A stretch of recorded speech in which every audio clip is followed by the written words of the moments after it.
À l'approche des nouvelles élections qui vont se dérouler en 2025, les Ivoiriens sont pris d'une psychose, la crainte d'une nouvelle crise post-électorale crée une panique latente dans la population.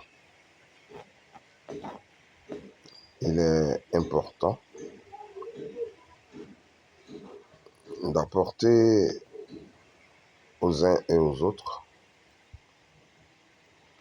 les propositions que je vais faire afin que nous sachions tous que les crises post-électorales ne sont pas une fatalité. Il y a une solution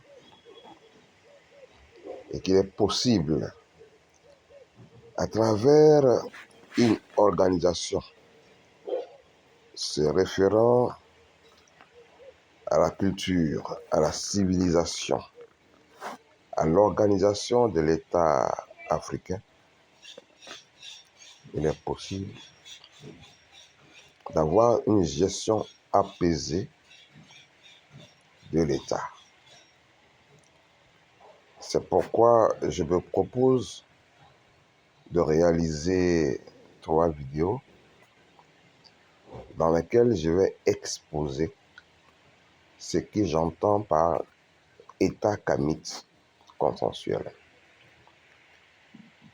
La première vidéo va faire le point d'un certain nombre de solutions.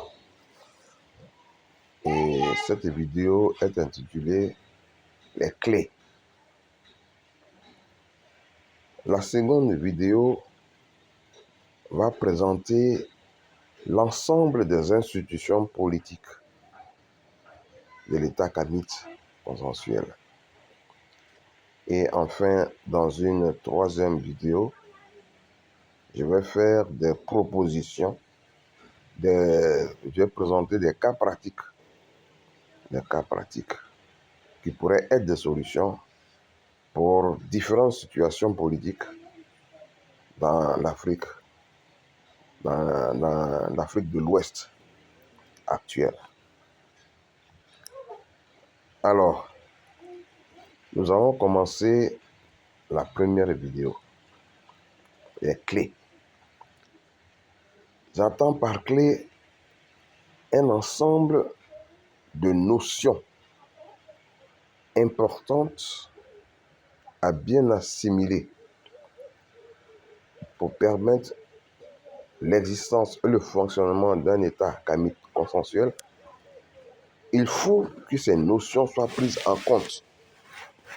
C'est la prise en compte de ces notions qui va permettre la mise en place de l'État kamite consensuel. Il y a à peu près 4 notions que je voudrais évoquer. La première notion est la vision stratégique nationale. Notez bien, la vision stratégique nationale. La deuxième notion est intitulée « De l'opposant, de l'opposition ». La troisième notion est le budget. Le budget. Et la quatrième, la communication, l'Internet. L'importance de l'Internet dans la gestion de l'État kamite consensuel. Commençons par la première notion, la vision stratégique nationale. Qu'est-ce qu'on entend par vision stratégique nationale? La vision stratégique nationale est un document élaboré par le président du collectif des chefs traditionnels du département. C'est sous la supervision, en tout cas la responsabilité du président du collectif des chefs traditionnels du département que va être rédigé un document qui est la synthèse des besoins des populations du dit département. Et ces besoins concernent l'éducation. Ces besoins concernent la santé. Ces besoins concernent l'alimentation. Ces besoins concernent le logement. Ces besoins concernent la communication. Et enfin, ces besoins concernent les infrastructures. C'est le président du collectif des chefs traditionnels du département qui est chargé de rédiger ce document. Pour ce faire, il devra bénéficier de l'assistance technique de compétences, parmi lesquelles, en premier lieu, un ingénieur agronome. L'ingénieur agronome sera accompagné d'un démographe et, troisièmement, d'un statisticien, un ingénieur statisticien économiste. Ces trois personnes constituent l'assistance technique du chef, du président du collectif, qui va rédiger le document concernant un département. Le document départemental est ensuite transféré à la région, et c'est au niveau de la région qu'il va être fait une synthèse régionale, laquelle synthèse va être adressée à la Chambre des rois et des chefs traditionnels nationaux. Et c'est la Chambre des rois et des chefs traditionnels, après analyse et élaboration du document définitif, on va transmettre ce document à l'occasion d'une cérémonie solennelle à l'Assemblée nationale. Il va transmettre ce document. Et cette cérémonie est placée sous la supervision du chef, sous la présidence du chef de l'État. Il va transmettre ce document-là au chef du gouvernement, au Premier ministre. Voilà la première notion qui est importante. La vision stratégique nationale. Et cette vision stratégique nationale qui fait la synthèse des besoins de la population au plan national. D'aucuns comprendront l'importance de ce document et qui peut être utilisé par tous les entrepreneurs pour satisfaire les besoins de la population. C'est la synthèse de la demande sociale dans un pays.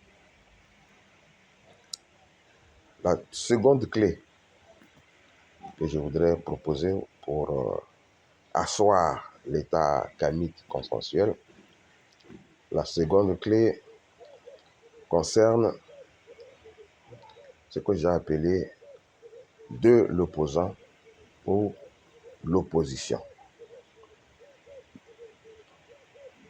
Je me suis toujours demandé pourquoi et comment les Africains peuvent accepter le statut d'opposant. Comment peut-on être opposant en Afrique? Une Afrique a besoin d'être construite. Une Afrique qui a traversé toutes les vicissitudes possibles et imaginables de l'histoire. Comment une élite intellectuelle peut accepter d'être appelée opposant ou appelée opposition.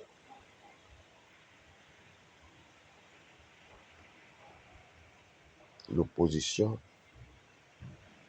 est une posture au cours d'un débat, au cours d'une discussion, au cours d'une réunion en Afrique. Mais après s'être opposé pour confronter les idées, il faut arriver à un consensus pour pouvoir apporter des solutions à une situation, des solutions à un problème dont on débat. Ça ne peut pas être un statut dans l'exercice du pouvoir. Ça ne peut pas être un statut, une position dans un État en Afrique ici. Je ne dis pas pour les autres, mais en Afrique, la responsabilité nous oblige à participer. Et l'entrisme qui a toujours été condamné par les élites intellectuelles africaines est un non-sens. On ne peut pas être opposant en Afrique. Opposant pourquoi? Opposant contre qui? Nous ne pouvons pas abandonner la construction de notre vie quotidienne à d'autres citoyens et dire que nous sommes des opposants. Donc, je voudrais déjà vous annoncer, d'ores et déjà, qu'une opposition n'existe pas dans l'État kamique consensuel. Dans l'État kamique consensuel, tous les fils d'un pays collaborent à l'émergence d'un consensus et ils appliquent ce consensus-là pour le bonheur et le bien-être de sa population. La troisième clé, c'est le budget. Alors, d'aucuns vous dira que le budget, le gouvernement, ce n'est pas un gâteau qu'on se partage. Et j'entends le président Diomaye et Sonko au Sénégal, après leur victoire, qui dit qu'il ne s'agit pas d'un gâteau que nous allons nous partager. Je viens maintenant vous annoncer que le budget de l'État est bel et bien un gâteau et qu'il ne faut pas laisser une partie des citoyens, au prétexte qu'ils ont gagné des élections, s'emparer de ce gâteau et se le partager entre eux. C'est de l'irresponsabilité. Le budget de l'État est un gâteau. Il doit être partagé entre tous les enfants de ce pays. Et si vous n'êtes pas présent à la table, il ne va pas être tenu compte de votre opinion. Le budget, je le répète, doit être confié à l'ensemble des partis politiques. Et c'est cela que je vais vous exposer au niveau des institutions. Le gouvernement consensuel qui gère le budget. Tous les partis politiques significatifs doivent appartenir à ce gouvernement pour pouvoir exécuter ce budget. Enfin, la quatrième clé, c'est l'Internet. Chaque ménage doit disposer d'un Internet à large bande pour pouvoir accéder à la connaissance, mais surtout pour permettre à l'État consensuel de s'adresser à sa population, pour permettre au chef de l'État de s'adresser à la population, pour faire connaître sa vision du monde, son projet, et là où il veut amener ce peuple. Je vous remercie pour cette première partie de vidéo qui est les principaux éléments, les clés qui sont la base qui va permettre de comprendre ce que c'est que l'État kamique consensuel.